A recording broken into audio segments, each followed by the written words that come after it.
यदा यदा हि धर्मस्य ग्लानिर्भवति भारत अभ्युत्थानमधर्मस्य तदात्मानं सृजाम्यहम्।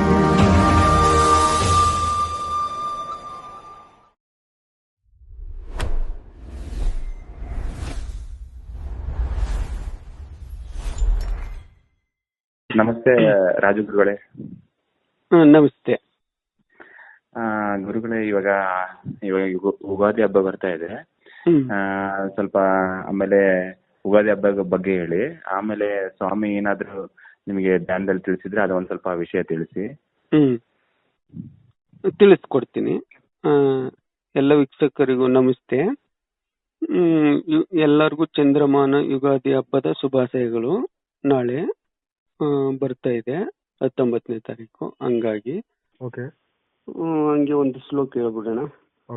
ಶತಾಯುರ್ವಜ್ರತಿಹಾಯ ಸರ್ವಸಂಪತ್ಕರಾಯ ಚ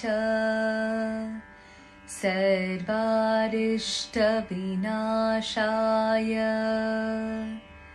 ನಿಂಬಕಂ ದಳಭಕ್ಷಣಂ.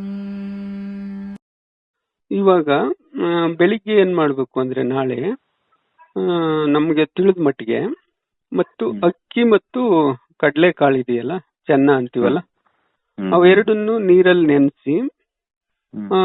ನೆನೆಸ್ಬಿಟ್ಟು ಅದನ್ನ ಸೋರ್ ತೆಗೆದು ಅದನ್ನ ಎರಡನ್ನು ಮಿಕ್ಸ್ ಮಾಡಿ ದೇವ್ರಿಗೆ ನೈವೇದ್ಯಕ್ಕೆ ಇಡಬೇಕು ಒಂದ್ ತಟ್ಟೆನಲ್ಲಿ. ಮತ್ತೆ ಇನ್ನೊಂದು ಅನ್ನ ಮಾಡ್ಕೊಂಡು ಅದಕ್ಕೆ ಎಳ್ಳೆಣ್ಣೆ ಬರುತ್ತಲ್ವಾ, ಎಳ್ಳೆಣ್ಣೆ ಮಿಕ್ಸ್ ಮಾಡಿ ಇನ್ನೊಂದು ತಟ್ಟೆನಲ್ಲಿ ಎರಡನ್ನು ಇಡಬೇಕು. ಆಮೇಲೆ ಬೇವು ಬೆಲ್ಲ ಚೂರ್ಣ ಮತ್ತೆ ಎಲೆ ದಳಗಳು ಅದನ್ನು ನೈವೇದ್ಯಕ್ಕೆ ಇಡಬೇಕು. ನೀವೇನ್ ತಿಂಡಿ ಮಾಡ್ತೀರೋ ಜೊತೆಗೆ ಅದನ್ನು ಸಮರ್ಪಿಸ್ಬೋದು. ಹೂವು, ಕುಂಕುಮ, ವಿಭೂತಿ, ಅರಿಶಿನ ಇವೆಲ್ಲ ಹಚ್ಚಿ ಹೂವಿಂದ ಅಲಂಕಾರ ಮಾಡಿ ಇಷ್ಟೆಲ್ಲ ನೈವೇದ್ಯ ಇಟ್ಟು ಪೂಜೆ ಮಾಡಬೇಕು. ಆಮೇಲೆ ಕುಮಾರ್ ಪೂಜೆ ಅಂತ ಬರುತ್ತೆ, ಪಿಲ್ಲರ್ ಪೂಜೆ, ಇಂಗ್ಲಿಷ್ ಅಲ್ಲಿ ಪಿಲ್ಲರ್ ಅಂತ ಹೇಳ್ಬೋದು. ಊರ್ ಕಡೆ ಎಲ್ಲ ನಾವು ಕುಮಾರ್ ಪೂಜೆ ಅಂತ ಹೇಳ್ತೀವಿ. ಅದು ಮನೆ ಮೇಲ್ಗಡೆ ಒಂದು ಮನೆ ನಿಂತ್ಕೊಳ್ಳಕ್ಕೆ ಸೆಂಟ್ರಲ್ಲಿ ಕುಮಾರ ಅಂತ ಕೊಡ್ತಾರೆ, ಆ ಕಡೆ ಈ ಕಡೆ ಒಂದೆರಡು. ಅದಕ್ಕೆ ಪೂಜೆ ಮಾಡೋ ವಿಶೇಷ ಏನಂದ್ರೆ, ಮಳೆ ಬಿಸಿಲು ಗಾಳಿ ಎಲ್ಲ ಬರುತ್ತಲ್ಲ, ಅದರಿಂದ ಸುರಕ್ಷಿತವಾಗಿ ನಮ್ಮನ್ನ ರಕ್ಷಣೆ ಮಾಡೋದ್ರಿಂದ ಆ ಯುಗಾದಿ ಹಬ್ಬದ ದಿನ ವಿಶೇಷವಾದ ಪೂಜೆ ಮಾಡ್ತೀವಿ. ಆ ಪೂಜೆನೂ ಮಾಡ್ಬೇಕು ನೈವೇದ್ಯ ಇಟ್ಟು. ಎಲ್ಲ ಪೂಜೆ ಆದ್ಮೇಲೆ ಹಸು ಮತ್ತು ಎತ್ತುಗಳು ಮನೆಯಲ್ಲಿದ್ರೆ ಅಥವಾ ಹೊರಗಡೆ ಇರ್ಬೋದು. ಮನೆಯಲ್ಲಿದ್ರೆ ಅವಕ್ಕೂ ಪೂಜೆ ಮಾಡಿ, ಕಾಮಧೇನು ನಂದಿ ಪರಮಾತ್ಮ ಇದಾರಲ್ಲ ಅವ್ರಿಗೆ ಪೂಜೆ ಮಾಡಿ, ನಾವು ಇಟ್ಟಿರ್ತಕ್ಕಂಥ ನೈವೇದ್ಯತೆಯನ್ನ ಅಕ್ಕಿ ಕಡಲೆಕಾಳು ಹೇಳಿದ್ವಲ್ಲ, ಅದು ಬೆಂದಿರ ಅನ್ನ, ಆಮೇಲೆ ಎಳ್ಳೆಣ್ಣೆ ಅದೆಲ್ಲ ಬಾಯಿ ತೊಳೆದು ಪೂಜೆ ಮಾಡಾದ್ಮೇಲೆ ಅದನ್ನ ತಿನ್ನಕ್ ಕೊಡ್ಬೇಕು ಅವಕ್ಕೆ. ತಿಂದು ಅದು ಮಿಕ್ಕತ್ತಲ್ಲ ಅದನ್ನ ನಾವು ತಿನ್ಬೇಕು ಪ್ರಸಾದವಾಗಿ. ಆವಾಗ ಕಾಮಧೇನುವಿನಲ್ಲಿರುವ ಎಲ್ಲಾ ದೇವತೆಗಳು ನಮ್ಗೆ ಆಶೀರ್ವಾದ ಮಾಡ್ತಾರೆ. ಹಂಗಾಗಿ ಈ ರೀತಿ ಮಾಡೋದ್ರಿಂದ ಎಲ್ಲಾ ರೀತಿಲೂ ಒಳ್ಳೇದಾಗುತ್ತೆ, ದೈವ ಶಕ್ತಿ ಲಭಿಸ್ತದೆ. ಆಮೇಲೆ ಇವಾಗ ಏನಂದ್ರೆ, ಮೊದ್ಲು ಒಂದು 2 ವಿಡಿಯೋದಲ್ಲಿ ಹೇಳಿದ್ವಿ, ಯಾವುದು ಅಮೆರಿಕ F-35 ಬಂದು ನಿಂತಿತ್ತು. ಅದು ಏನೋ ತಾಂತ್ರಿಕ ದೋಷದಿಂದ ಪ್ರಾಬ್ಲಮ್ ಆಗಿ ನಿಂತೋಗಿತ್ತು. ಆ ಟೈಮಲ್ಲಿ ಒಂದು ವಿಡಿಯೋ ಮಾಡಿದ್ವಿ. ಧ್ಯಾನದಲ್ಲಿ ನನಗೆ ತೋರಿಸಿರೋ ಪ್ರಕಾರ ಅದು ನಮ್ಮ ದೇಶದಲ್ಲಿ ಕೆಲವು ಕಾಣದ ಕೈಗಳು ಕೆಲಸ ಮಾಡ್ತಾ ಇದಾವೆ. ಬಾಂಗ್ಲಾ, ಅಮೆರಿಕ, ಪಾಕಿಸ್ತಾನ ಇವೆಲ್ಲ ಕೆಲಸ ಮಾಡ್ತಾ ಇದ್ದಾವೆ. ಹಂಗಾಗಿ ನಾವು ಅಲರ್ಟ್ ಆಗಿರ್ಬೇಕು. ಮಂಗಳೂರು ಕಡೆ ಒಂದು ಬಾಂಬ್ ಹಾಕುವಂತ ಸನ್ನಿವೇಶನು ಬರಬಹುದು ಅಂತ ಹೇಳಿದ್ವಿ. ಆವಾಗ ಸ್ವಲ್ಪ ಜನ ಸಿಕ್ಬಿದ್ರು. ಇವಾಗ್ಲೂ ಕೂಡ ಅದೇ ವಿಷಯವಾಗಿ ಮತ್ತೆ ಇನ್ನೊಂದು ತಂಡ ಸಿಕ್ಬಿದ್ದಿದೆ ನೋಡಿ. ನಾವು ಅಲರ್ಟ್ ಕೊಟ್ಟಿದ್ವಿ. ಅಲರ್ಟ್ ಕೊಟ್ಟಿದ್ವಿ. 7 ಜನ ಸಿಕ್ಕಿದ್ದಾರೆ. ಅದು ಯುಕ್ರೇನು ಕೆಲವು ವ್ಯಕ್ತಿಗಳು ಅದಕ್ಕೆ ಇನ್ವಾಲ್ವ್ ಆಗಿ ಬಂದಿದ್ದಾರೆ.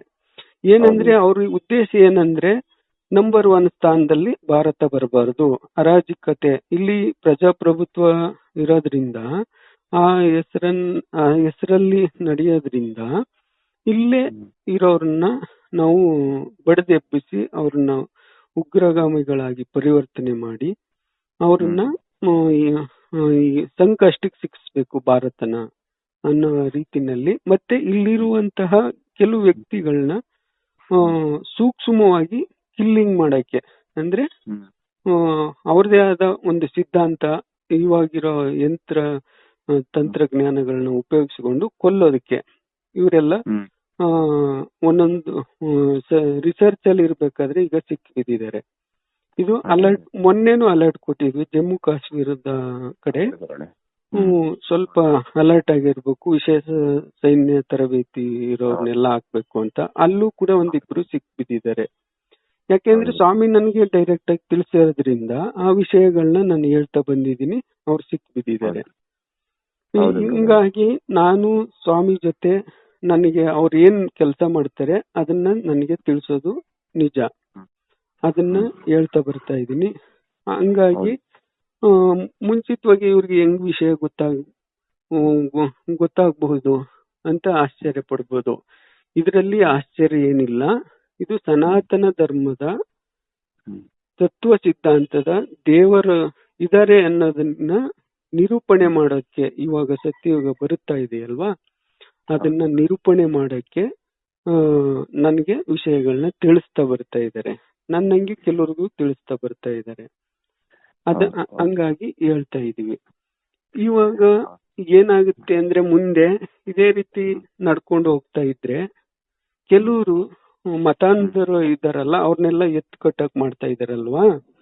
ಹಂಗಾಗಿ ಇವಾಗ ವಿಕ್ರಮಾದಿತ್ಯ ಅವರು ತುಂಬಾ ಅಲರ್ಟ್ ಆಗಿ ಕೆಲಸ ಮಾಡ್ತಾ ಇದ್ದಾರೆ. ಅಲರ್ಟ್ ಆಗಿ ಕೆಲಸ ಮಾಡ್ತಾ ಇದ್ದಾರೆ ಅಂದ್ರೆ ಸೂಕ್ಷ್ಮ ಶರೀರದಲ್ಲಿ ಒಂದು ಕೊಠಡಿ ಇರುತ್ತೆ ದೊಡ್ಡದು, ಅಲ್ಲಿ ಹೋಗ್ತಾರೆ. ಇದೇ ರೀತಿ ಮತಾಂಧರು ಕೂತಿರ್ತಾರೆ ಮುಸ್ಕ್ ಹಾಕೊಂಡು ಒಂದು ಬ್ಲಾಕ್ ಬಟ್ಟೆನಲ್ಲಿ. ಆಮೇಲೆ ಮಗುನು ಇರುತ್ತೆ, ಅವ್ರ ಫ್ಯಾಮಿಲಿನೂ ಇರ್ತಾರೆ. ಏನೋ ಒಂದು ಸಂಚು ನಡೆಸ್ತಾ ಇರ್ತಾರೆ ಭಾರತ ವಿರುದ್ಧ. ಯಾಕೆಂದ್ರೆ ಆ ತತ್ವಗಳೇ ಸರಿ ಇಲ್ಲ, ಹಂಗಾಗಿ ಅವರು ಓದ್ತಕ್ಕಂತ ಮಾಡ್ತಕ್ಕಂತ ತತ್ವಗಳೇ ಸರಿ ಇಲ್ಲ. ಹಂಗಾಗಿ ವಿಕ್ರಮಾದಿತ್ಯ ಅಲ್ಲಿಗೆ ಹೋದ ತಕ್ಷಣ ಇವ್ರ ಮುಖ ನೋಡಿದ ತಕ್ಷಣ ಗೊತ್ತಾಗ್ಬಿಡುತ್ತೆ ಅವ್ರಿಗೆ. ಆವಾಗ ಇನ್ನು ನಮ್ಗೆ ಉಳಿಗಾಲ ಇಲ್ಲ, ನಡ್ರಿ ಓಡೋಣ ಅನ್ಬಿಟ್ಟು ಮಗುನು ಹೇಳ್ಕೊಂಡು ಎಲ್ಲಾರನ್ನು ಕರ್ಕೊಂಡು ಆ ರೂಮ್ ನಿಂದ ಓಡ್ತಾರೆ. ಓಡು ಅಂತ ಹೊರಗಡೆ ಓಡೋಗ್ಬಿಡ್ತಾರೆ. ಈ ತರ ದೃಶ್ಯವನ್ನು ತೋರಿಸಿದ್ದಾರೆ ನನಗೆ. ಇದು ಮುಂದೆ ಇವಾಗ ನಡೀತಿದೆ ಭಾರತದಲ್ಲಿ. ಸ್ವಾಮಿ ಇಲ್ಲೇ ಕೆಲಸ ಮಾಡೋದ್ರಿಂದ ಇವರೆಲ್ಲ ಸಿಕ್ಬೀಳ್ತಾ ಇದ್ದಾರೆ, ಭಾರತದಲ್ಲೇ ಇದ್ದಾರೆ ಕಲ್ಕಿ ಪರಮಾತ್ಮ. ಹಂಗಾಗಿ ಇವಾಗ ನಿನ್ನೆ ಇವತ್ತು ಬೆಳಿಗ್ಗೆ ಗಿಳಿನೂ ಬಂದಿದೆ. ಆದಿಶೇಷ ಇದಾರಲ್ವಾ, ಆದಿಶೇಷ ಅವ್ರ ಜೊತೆಗೆ ಇನ್ನೊಂದು ನಾಗರಾವು ಅವ್ರ ಸಂಗಾತಿಯಾಗಿ ಬಂದಿದ್ದಾರೆ. ಅವ್ರ ಇಬ್ಬರು ಮೇಲೂನು ಆದಿಶೇಷ ಅವ್ರ ಮೇಲೆ ಗಿಳಿ ಕೂತ್ಕೊಂಡು ಮಾತಾಡ್ತಾ ಇತ್ತು. ಗಿಳಿ ಮಾತಾಡುತ್ತಲ್ಲ ನೋಡಿ, ಆ ರೀತಿ ಸಂಭಾಷಣೆ ಮಾಡ್ತಾ ಇದ್ರು ಆದಿಶೇಷ ಅವ್ರ ಜೊತೆ. ಇವಾಗ ಈ ಭಾರತದಲ್ಲಿ ಗಿಳಿ ಬಂದಿದೆ.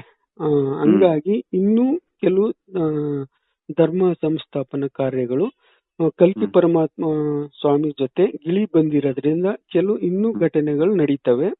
ಕೆಲವು ಕ್ಲೂಗಳು ಕೊಡ್ತಾ ಬರ್ತಾರೆ, ಅದನ್ನ ಮುಂದೆ ಹೇಳ್ತಾ ಹೋಗೋಣ. ಎಲ್ಲ ವೀಕ್ಷಕರಿಗೂ ನಮಸ್ತೆ, ಧನ್ಯವಾದಗಳು.